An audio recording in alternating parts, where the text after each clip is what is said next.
Hello दोस्तों, नमस्कार। आप लोगों का मेरे चैनल में स्वागत है। मैं आज आप लोग को बताने वाला हूं आप किस तरीके से ग्रेजुएशन एंड पोस्ट ग्रेजुएशन का स्कॉलरशिप फॉर्म फिल कर सकते हैं। ओटीआर से लेकर के लास्ट तक हम आपको बताएंगे, जिससे आप घर बैठे बहुत ही आसान तरीके से आप फॉर्म को कंप्लीट कर सकते हैं। तो यहाँ पे आपको scholarship.up.gov.in इस पेज का हम आपको डायरेक्टली लिंक दे देंगे। इस पेज पे आने के बाद आपको पहले तो ओटीआर करना होगा। आपको जैसा कि मालूम होगा कि सभी कैंडिडेटों के लिए इस समय ओटीआर बहुत ही ज़रूरी है।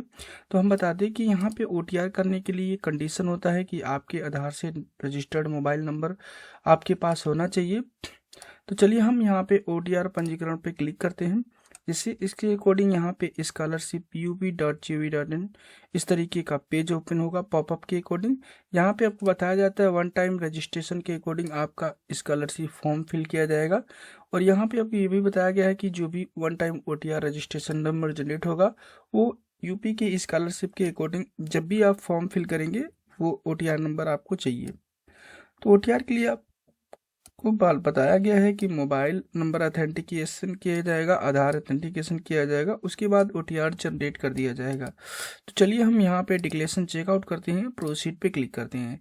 जैसे ही प्रोसीड पे क्लिक करते हैं तो आपको हम बता दें कि आपको ये ध्यान होना चाहिए कि आपकी कैटेगरी कभी भी चेंज इसमें नहीं कर सकते हैं और ना तो ओटीआर मॉडिफाई कर सकते हैं। हो सकता है भविष्य में ओटीआर मॉडिफाई करने का और स्कॉलरशिप का आ जाए, लेकिन अभी यहाँ पर यूपी गवर्नमेंट ने यूपी स्कॉलरशिप के लिए जो ओटीआर जनरेट कर रहा है वो मॉडिफाई करने का ऑप्शंस नहीं है। तो आप अपने अकॉर्डिंग जो भी आपका यहाँ पे वर्ग या जाति या समूह है आप अपने अकॉर्डिंग यहाँ पे प्रॉपरली यहाँ पे फिल कर लीजिएगा। पहला वाला जो ऑप्शन है ओबीसी कैंडिडेट के लिए, दूसरा आपका एससी कैंडिडेट के लिए, तीसरा आपका एसटी कैंडिडेट के लिए होता है और चौथा आपका माइनॉरिटी कैंडिडेट के लिए होता है। और ये जो पांचवा दे रखा है सामान्य वर्ग जो भी होते हैं जनरल कैंडिडेट उनके लिए होता है। तो आप अपने अकॉर्डिंग जिस भी कैटेगरी के अकॉर्डिंग आते हैं उसको आपको चूज कर लेना है और उसके बाद यहाँ पे आप अपने अकॉर्डिंग मोबाइल नंबर दर्ज करिएगा। तो यहाँ पे बहुत सारे ऐसे कैंडिडेट है, एक कई मोबाइल पे कई आधार लिंक होने की वजह से यहाँ पे जब नंबर डालते हैं तो मोबाइल नंबर ऑलरेडी बताता है। तो आपको अगर ऑलरेडी बता रहा है तो आपको करना क्या पड़ेगा, आपको कोई दूसरा मोबाइल नंबर से रजिस्टर्ड कर लेना है। केवल आपका आधार वाला ओटीपी या डिजी लॉकर का ओटीपी उसके अकॉर्डिंग आपका यहाँ पे ऑथेंटिकेशन कर लिया जाएगा। तो आप अपने अकॉर्डिंग यहाँ पे ऐसा मोबाइल नंबर दर्ज करिए जो स्कॉलरशिप के लिए आप रजिस्टर्ड नहीं किए हो। उसके बाद यहाँ पे कैप्चर्स को प्रॉपरली फिल करिएगा और जनरेट ओटीपी पे क्लिक करेंगे। जैसे जनरेट ओटीपी पे क्लिक करेंगे देख सकते हैं ओटीपी सेंड सक्सेसफुली का मैसेज आ जाता है। और जैसे ओटीपी सक्सेसफुली का मैसेज आता है आप अपने अकॉर्डिंग ओटीपी को दर्ज करिएगा, इस बॉक्स में कैप्चर्स फिल करेंगे और वेरीफाई ओटीपी पे क्लिक करेंगे। जैसे वेरीफाई ओटीपी पे क्लिक करेंगे तो आपके अकॉर्डिंग यहाँ पे बताया जाता है मोबाइल वेरिफिकेशन कंप्लीट हो चुका है। अब KYC के अकॉर्डिंग आधार नंबर यहाँ पे प्रॉपरली फिल करेंगे। उसके बाद यहाँ पे कैप्चर्स को प्रॉपरली फिल करेंगे और सबमिट पे क्लिक करेंगे। जैसे सबमिट पे क्लिक करेंगे आपके अकॉर्डिंग डिजी लॉकर के माध्यम से सत्यापित किया जाएगा। तो यहाँ पे मोबाइल नंबर के अकॉर्डिंग अगर आपका डिजी लॉकर बना हुआ है तो दर्ज कर सकते हैं, यूजर नेम के अकॉर्डिंग भी दर्ज कर सकते हैं, आधार कार्ड के अकॉर्डिंग दर्ज कर सकते हैं। अगर आप पहली बार विजिट कर रहे हैं डिजी लॉकर के माध्यम से तो आधार कार्ड को फिल करिएगा और आधार नंबर प्रॉपरली फिल करेंगे। प्रॉपरली फिल करने के बाद यहाँ पे जैसे जनरेट ओटीपी क्लिक करेंगे आपके अकॉर्डिंग जो भी आधार से नंबर लिंक होता है उस पर ओटीपी आएगा 6 को और दर्ज करेंगे और सबमिट पे क्लिक करेंगे। जैसे सबमिट पे क्लिक करेंगे तो इसके बाद यहाँ पे सेट सिक्योरिटी पिन का ऑप्शन आता है और यहाँ पे दूसरा यहाँ पे फॉरगेट का भी ऑप्शन आएगा, जिसके अकॉर्डिंग अगर आप पहली बार विजिट कर रहे हैं तो आपको यहाँ पे सेट सिक्योरिटी पिन का ऑप्शन से होगा। अगर आप डिजी लॉकर के माध्यम से कभी भी आप स्कॉलरशिप फॉर्म फिल किए हैं या डिजी लॉकर ओपन किए हैं तो आपको यहाँ पे फॉरगेट का ऑप्शन होगा और आपके अकॉर्डिंग यहाँ पे पिन मांगा जाएगा। तो चलिए अगर फॉरगेट करते हैं तो आपको अपने अकॉर्डिंग डेट ऑफ बर्थ आपको जो भी आप डिजी लॉकर के माध्यम से ओपन किए तो वो डालना है और सबमिट पे क्लिक करना है। तो मैं अपने अकॉर्डिंग न्यू 6 पिन आपको अपने अकॉर्डिंग दर्ज कर लेते हैं। तो हम बता दें आप अपने अकॉर्डिंग कौन सा पिन दर्ज करिए, जो भी स्टार्टिंग के 6 आपके आधार के नंबर हो वो दर्ज कर लेंगे तो वो आप कभी नहीं भूलेंगे।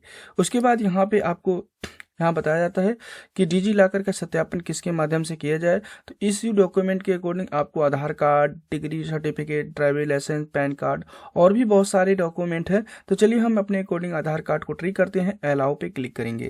जैसे ही अलाउ पे हम क्लिक करेंगे दोस्तों, इस तरीके का डिजी लॉकर सत्यापन हो जाएगा और यहाँ पे आपको न्यू डैशबोर्ड पे चले आएंगे।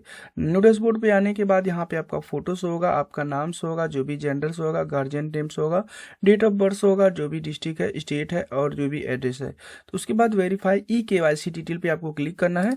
जैसे ही आप इस पर क्लिक करते हैं दोस्तों, इस तरीके से डैशबोर्ड आपके अकॉर्डिंग जो भी नंबर लिंक होता है, OTP आता है, OTP दर्ज करके आप इस पेज पे चले आएंगे। तो KYC कंप्लीट हो जाएगी। उसके बाद फाइनल OTR करने के लिए आपकी 10th की मार्कशीट के अकॉर्डिंग जो भी फादर्स नेम होगा उसको फिल करिएगा। यहाँ पे मदर्स नेम आप 10th की मार्कशीट के अकॉर्डिंग फिल करिएगा। यहाँ पे एक ईमेल ID दर्ज करिएगा। इस बॉक्स में कैप्चर फिल करके सबमिट पे क्लिक करेंगे। जैसे सबमिट पे क्लिक करेंगे, OTR नंबर UP करके आएगा, उसे नोट डाउन कर लेंगे। मेरे अकॉर्डिंग मैंने OTR कर लिया है। उसके बाद इस तरीके के डैशबोर्ड पे चले आएंगे। OTR नंबर लेकर के आप यहाँ पे न्यू रजिस्ट्रेशन पे क्लिक करना है। अभी ये OTR की प्रक्रिया थी। अब यहाँ पे आपको ध्यान रखना है कि जब भी OTR होने के बाद आपको रजिस्ट्रेशन करना है, फिर उसके बाद आप लॉगिन करेंगे। रजिस्ट्रेशन करने के लिए post matric other than intermediate student login पे क्लिक करते हैं। आप कैटेगरी वाइज अपने अकॉर्डिंग OTR नंबर डालेंगे और सबमिट पे क्लिक करेंगे। आपके अकॉर्डिंग इस तरीके का डैशबोर्ड शो होगा। आप यहाँ पे आप जिस भी जिला से आप बिलोंग करते हैं, जिला को आप अपने अकॉर्डिंग सेलेक्ट करिएगा जहाँ से छात्र अध्ययन कर रहा है। उसके बाद यहाँ पे शिक्षण संस्थान का नाम आपको सेलेक्ट करना है। उसके बाद यहाँ पे वर्ग या जाति जो भी है आप अपने अकॉर्डिंग सेलेक्ट करेंगे। उसके बाद यहाँ पे धर्म को सेलेक्ट करेंगे। फिर उसके बाद हाई स्कूल किस ईयर में उत्तीर्ण किया है उसका आपको यहाँ पे ईयर मेंशन करना है। फिर इसके बाद यहाँ पे आपको बोर्ड मेंशन करना है, किस बोर्ड से आपने हाई स्कूल कंप्लीट कर रखा था। यहाँ पे देख सकते हैं बहुत सारे बोर्ड दिए गए हैं, जिस भी बोर्ड से आपने कंप्लीट किया उसको फिल करेंगे। उसके बाद हाई स्कूल का यहाँ पे आपको रोल नंबर मेंशन करना है। यहाँ पे आपको एक पासवर्ड जनरेट करना है। पासवर्ड के क्राइटेरिया आपको बताया गया है, 6 से 12 अक्षरों के बीच होना चाहिए। कम से कम एक संख्या आपका होना चाहिए, कम से कम एक संख्या होना चाहिए, एक बड़ा अक्षर होना चाहिए और एक स्पेशल कैरेक्टर होना चाहिए। तो हम बता दें, आपके अकॉर्डिंग जो भी पासवर्ड बनाइए स्ट्रॉन्ग बनाइए। आप अपने अकॉर्डिंग पहला अक्षर बड़ा रखिए अपने नाम के अकॉर्डिंग और सारी एलिमेंट को छोटा रखिए। @ लिख करके जन्म तिथि के ईयर को फिल कर लीजिए, जिससे कि आप कभी भी नहीं भूलेंगे। उसके बाद पासवर्ड को दोबारा से यहाँ फिल करेंगे और यहाँ पे आप कैप्चर फिल करेंगे। और जैसे ही कैप्चर फिल करेंगे उसके बाद यहाँ पे नीचे एक सबमिट का ऑप्शन है, सबमिट पे क्लिक करेंगे, जिसके अकॉर्डिंग आपका रजिस्ट्रेशन सक्सेसफुली हो जाएगा। आपके अकॉर्डिंग यहाँ पे देख सकते हैं रजिस्ट्रेशन नंबर जो शो होगा। अब यहाँ पे आपका ईयर शो होगा, आपका स्कूल का नाम शो होगा, जो भी नाम होगा आपके अकॉर्डिंग शो होगा। अब यहाँ पे आपको अगेन इसको कॉपी कर लेना है और उसके बाद यहाँ पे स्कॉलरशिप वाले पोर्टल पे चले जाना है। अगेन जैसे स्कॉलरशिप पोर्टल पे चले आएंगे, यहाँ पे स्टूडेंट वाले पॉइंट में जाएंगे। उसके बाद यहाँ पे एक ऑप्शन मिलता है लॉगिन फ्रेश। तो लॉगिन फ्रेश पे आप क्लिक करेंगे, पोस्ट मैट्रिक अध्ययन पे क्लिक करेंगे। जैसे इस पे क्लिक करेंगे, आप अपने अकॉर्डिंग जो भी रजिस्ट्रेशन नंबर मिला है उसको फिल करिएगा। यहाँ पे OTR नंबर डालेंगे और यहाँ पे आप अपने अकॉर्डिंग जो भी पासवर्ड बना रखे थे उस पासवर्ड को फिल करिए और कैप्चर्स को प्रॉपर्ली फिल करिए और उसके बाद सबमिट पे क्लिक करिए। आपके अकॉर्डिंग आपका यहाँ पे देख सकते हैं कि रजिस्ट्रेशन कंप्लीट हो चुका है और रजिस्ट्रेशन प्रिंट आउट भी कर चुके हैं, डिजी लॉकर भी सत्यापन हो चुका है। अब यहाँ पे बताया जाता है, यहाँ पे छात्र हेतु आवेदन भरे पे क्लिक करना है। जैसे इस पे क्लिक करेंगे उसके बाद इस तरीके का डैशबोर्ड ओपन हो जाएगा। आप अपने अकॉर्डिंग देखेंगे कि यहाँ पे आपसे पूछा जा रहा है कि कौन सा कोर्स कर रहे हैं। तो आप अपने अकॉर्डिंग जो भी कोर्स कर रहे हैं उस कोर्स को आपको अपने अकॉर्डिंग यहाँ पे सेलेक्ट करना है। जैसे ही कोर्स को सिलेक्ट करेंगे तो देख सकते हैं मेरे अकॉर्डिंग यहाँ पे जो कोर्स के बैच के अकॉर्डिंग आपको जो भी सब्जेक्टेड है, पॉलिटिकल साइंस है या आपके अकॉर्डिंग हिंदी है, होम साइंस है, जो भी उस स्कूल में यहाँ पे आपकी पाठ्यक्रम होगा वहाँ पे शो होगा। तो आप अपने अकॉर्डिंग सेलेक्ट करेंगे।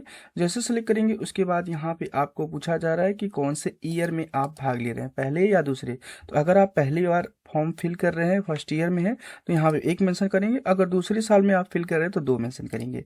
उसके बाद यहाँ पे आप पूछा जा रहा है कि आप की पाठ की पात्रता क्या है कि जिसमें आपका इसमें एडमिशन हुआ है। तो आप अपने अकॉर्डिंग स्नातक के अकॉर्डिंग कर रहे हैं तो स्नातक मेंशन करिएगा, जिसके अकॉर्डिंग आप कर रहे हैं उसको यहाँ पे मेंशन करेंगे। चलिए मेरे अकॉर्डिंग मैंने BA कर रखा तो यहाँ पे B.A लिख देंगे या BA लिख देंगे केवल। उसके बाद यहाँ पे हाई स्कूल का ये प्रॉपरली फिल करिएगा, क्योंकि जब भी आप चेकिंग प्रिंट के लिए लेंगे तो ये शो नहीं करेगा। तो आपको हाई स्कूल कब पास किए थे ईयर मेंशन करना है। इसके बाद यहाँ पे पूर्णांक मेंशन कर लेंगे। पूर्णांक मेंशन करने के बाद यहाँ पे कितना प्राप्तांक था आपको अपने जो भी हाई स्कूल की मार्कशीट पे उसके अकॉर्डिंग आपको टोटल काउंट कर लेना है। उसके बाद यहाँ पे आपसे पूछा रहा है कितना परसेंटेज है, परसेंटेज मेंशन करेंगे। उसके बाद यहाँ पे कौन से बोर्ड से पढ़ाई कर रखा है उस बोर्ड का नाम यहाँ पे मेंशन कर लेंगे। चलिए मैं अपने अकॉर्डिंग यहाँ पे मेंशन कर लिया हूँ। उसके बाद यहाँ पे इसी तरीके से इंटरमीडिएट किस ईयर में आपने कंप्लीट किया है उस ईयर को मेंशन करिएगा। उसके बाद यहाँ पे इंटरमीडिएट जो भी कि उसका पूर्णांक कितना उसको मेंशन करेंगे। इसके बाद यहाँ पे आपके अकॉर्डिंग जो भी प्राप्तांक है उसको मेंशन करेंगे। यहाँ पे आप अपने अकॉर्डिंग परसेंटेज मेंशन करेंगे। यहाँ पे ध्यान रखिएगा जब परसेंटेज मेंशन करने के बाद यहाँ पे आपको कौन सा बोर्ड था उस बोर्ड का नाम यहाँ पे मेंशन करना है। चलिए मैं अपने अकॉर्डिंग यहाँ पे बोर्ड का नाम मेंशन कर लेता हूँ। आप भी अपने अकॉर्डिंग यहाँ पे जो डिटेल फिल करेंगे प्रॉपरली फिल करेंगे क्योंकि ये आपका शो नहीं करेगा और उसके बाद जब फाइनल सबमिट होने के बाद तब निकलेगा तो उसके बाद पता चलेगा कि आपने गलत कर दिया है। उसके बाद यहाँ पे जो भी स्नातक का फिल करेंगे, ईयर फिल करेंगे जिस भी ईयर में आपने फाइनल किया है। उसके बाद दोस्तों यहाँ पे आपको पूर्णांक मेंशन करना है जो भी पूर्णांक था। उसके बाद यहाँ पे प्राप्तांक मेंशन करना है।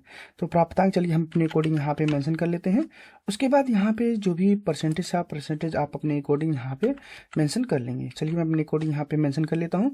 उसके बाद यहाँ पे किस बोर्ड से जो पढ़ाई कर रखा था उस बोर्ड का नाम यहाँ पे मेंशन करना है। चलिए मैं भी वीर बहादुर से कर रखा हूँ तो VBSPU जौनपुर लिख देता हूँ। उसके बाद कैप्चर्स फिल करेंगे और यहाँ पे टर्म एंड कंडीशन एक्सेप्ट करेंगे और सबमिट पे क्लिक करेंगे। जैसे सबमिट पे क्लिक करेंगे ये स्टेप कंप्लीट हो जाएगा। उसके बाद अगर आपकी बॉडी में डिस्पेरिटी है तो ही आपको यहाँ पे मेंशन करना है, नहीं तो आप सारे स्टेप को छोड़ दीजिए यहाँ पे। चलिए मैं अपने अकॉर्डिंग यहाँ पे छोड़ देता हूँ। यहाँ पे जो भी स्टार मार्क लगे होते हैं वो कंपलसरी फिल करना होता है। तो मैं यहाँ पे जो भी कैप्चर्स है कैप्चर फिल करके टर्म एंड कंडीशन एक्सेप्ट करके अपडेट पे क्लिक करता हूँ। जैसे अपडेट पे क्लिक करेंगे इस तरीके का डैशबोर्ड मिल जाएगा। यहाँ पे आपके अकॉर्डिंग नॉन रिफंडेबल फीस पूछा जा रहा है। तो मैंने आपको पहले ही बता रखा है कि नॉन रिफंडेबल फीस कितना होगा। हमने चैनल पे पहले ही आपको बता रखा है, आप चैनल में विजिट करके देख सकते हैं कि आपके नॉन रिफंडेबल फीस कितनी होगी। फीस फिल करने के बाद कैप्चर फिल करेंगे, टर्म एंड कंडीशन एक्सेप्ट करेंगे और अपडेट पे क्लिक करेंगे। यहाँ पे देख सकते हैं इस तरीके का डैशबोर्ड ओपन होगा। अब यहाँ पे होम पे क्लिक करना है। उसके बाद देखेंगे कि आपके अकॉर्डिंग यहाँ पे जो भी डिटेल्स है अपडेट हो जाएंगे। उसके बाद आपको यहाँ पे एक ऑप्शन मिलता है आय एवं जाति प्रमाण पत्र हेतु, तो इस पे हम क्लिक करेंगे।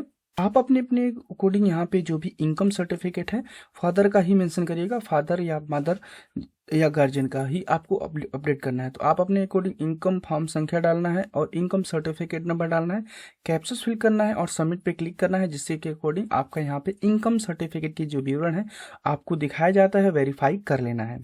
उसके बाद देखेंगे इनकम सर्टिफिकेट वेरीफाई होने के बाद आपको यहाँ पे ई डिस्ट्रिक्ट के अकॉर्डिंग डाटा आय प्रमाण पत्र बताया जाएगा कि मिलान हो चुका। अब यहाँ पे आपको जाति प्रमाण पत्र फॉर्म संख्या डालना है, जाति प्रमाण पत्र क्रमांक संख्या डालना है और कैप्चर्स फिल करेंगे और सबमिट पे क्लिक करेंगे, जिसके अकॉर्डिंग आपका जो भी जाति प्रमाण पत्र के विवरण है दिखाया जाएगा। उसको भी वेरीफाई कर लीजिएगा और उसके बाद आप यहाँ पे होम पेज पे चले जाएंगे।